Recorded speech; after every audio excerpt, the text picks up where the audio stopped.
إيه؟ قيل وقيل لنا، وهذا إيماننا، أن مصادر إسلامنا قرآن وسنة وأحاديث سيدنا. نعم. أحاديث سيدنا. هل في أحاديث سيدنا ما قال يا مسلمين راهو شرط من شروط إيمانكم لا يصح إيمانكم إلا في الاعتقاد في الإمامة أو الخلافة؟ أعطيني في ذلك. أنت طلبت أن لا نخوض في جزئيات المسائل العقائدية. أنا الذي كنت أريد أن أبين أنه المسألة مثل ما هو اعترض عليها عند الشيعة جعلها إشكالا، حتى قضية العصمة جعلها إشكالا مثلا، هي موجودة، يعني هي أقوال متبادلة. الآن سنحاكم البعض بكل ما يقول. رجعنا إلى نظام فرض الوصاية ونظام محاكم التفتيش. لا لا لا لا اليوم نحن نستفسر. لا مجرد استفسارات فقط سيدي. اليوم مثلا على العصمة تعرف أن أهل السنة كما يعتقدون بوجود عصمة واجبة وهي للأنبياء، يعتقدون وجود عصمة جائزة وهي للأولياء. لا نتحدث عن العصمة. لا عند أهل السنة نتحدث عن العصمة الجائزة في فهم أنها حفظ وليست عصمة.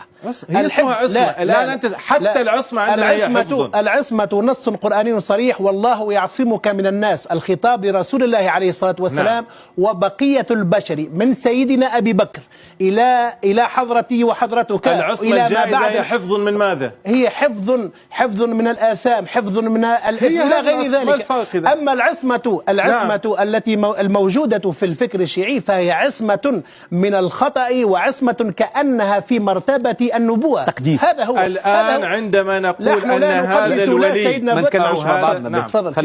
عندما نقول أن هذا يعني مثلا قضية العصمة نحن نسميها عصمة. في الوسط السني هناك عصمة جائزة. لا خليني واصل حديث. تنسب إلى بعض الصحابة كما ذكرها ابن حجر العسقلاني، ونسبها للصحابي الثاني الخليفة الثاني عمر بن الخطاب، ونسبها لغيره، بل ابن أبي جمرة معروف شارح البخاري أصلا نسبها إلى كل أهل بدر، وتسمى بالعصمة الجائزة، وهو كما ذكر الدكتور هي حفظ من الآثام، هي عصمة. بالنهاية ليست عصمة. بالنهاية كما يعتقد الشيعة بعصمة، السنة يعتقدون بعصمة في مرتبة أدنى. فلو نبقى في هذه الدائرة دكتور سنبقى إلى الغد. لا هي مشكلتنا ليست هذه. مشكلتنا أن هناك من له قراءة للدين يرى أنها الأصل، لا ويرى أن كل من سواه لابد أن يحاكم بهذه القراءة. ذكرتم قضية الصحابة. لكم موقف ولنا موقف، لكم قراءة ولنا قراءة. ما المانع من تعدد القراءات؟ لماذا هذا يكون خطر؟ لماذا؟ لأني خالفتك في تقييم بعض الشخصيات أصبح أنا في كذا وكذا وكذا. لماذا؟ مثلما أنت تعطي نفسك الحرية في تقييم الشخصيات بحيث حتى أنك تخرج بعض الشخصيات من الدين وتدخلهم للنار. لا هل حصل من والد النبي أين؟ نعم والد النبيين.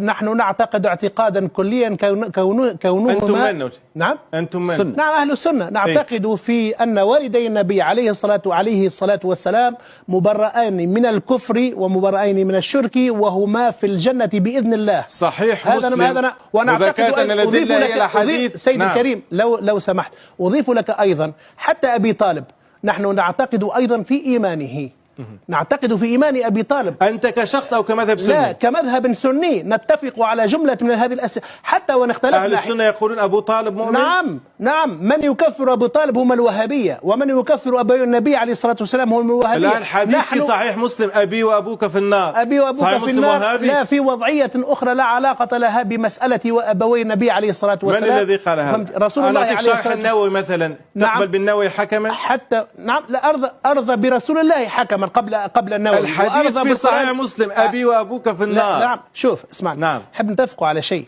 نحن نعود بدرجة أولى إلى القرآن الكريم.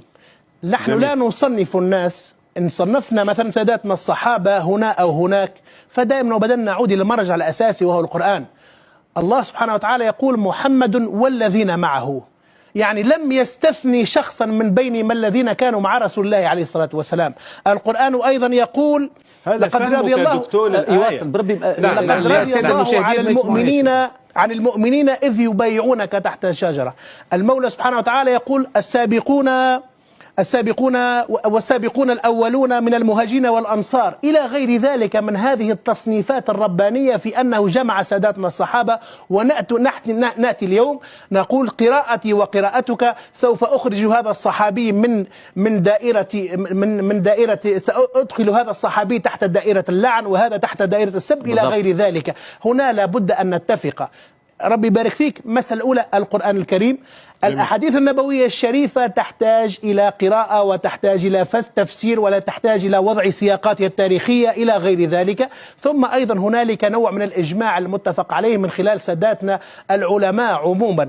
نحن لسنا هنا لنقاش مثل هذه القضايا أكيد. بتفصيلاتها وتفريعاتها. نعم. ولكن نريد أن نرفع الالتباس. ماذا نحتاج اليوم؟ هذا هو الأساس. ماذا نحتاج اليوم في رؤيتنا؟ هل سنبقى نتناظر في مثل هذه القضايا التي مر عليها درس عليها الزمان ومر عليها الزمان اليوم أكثر من 14 أو 12 أو 13 قرن؟ هذه الخلافات التي أججتها المطامع السياسية، هذه الخلافات التي ولدت مع الفرق الإسلامية من مرجئة أو معتزلة غير ذلك. اليوم نلتقي على ما يجمعنا ونلتقي لنصنع جيلا جديد. جيل ممتاز. الشيخ أحمد لست أنا من دخل في جزئيات العقائد أكيد، ولست أنا من حاولت فرض عقيدتي عليه. قربنا لها شوية ولست أنا لن نغرق حتى كان نغرق فيها لن ينتهي النقاش إلى السنة القادمة. لأن كل قضية لها بحث والخاص. أكيد. الذي نحتاجه اليوم هو أن نقبل بعض.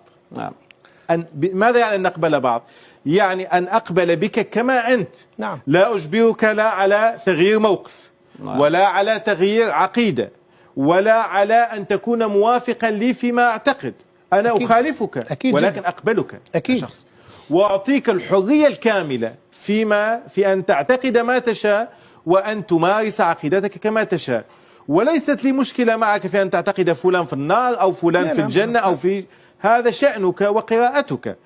تقول مثلا ذكرت آيات قرآنية في موضوع الصحابة، قلت هذا فهمك الخاص. يعني الآية الأولى مثلا محمد رسول الذين معه، آخر الآية وعد الله الذين آمنوا منهم، هذه من للتبعيض يعني كردود سريعة.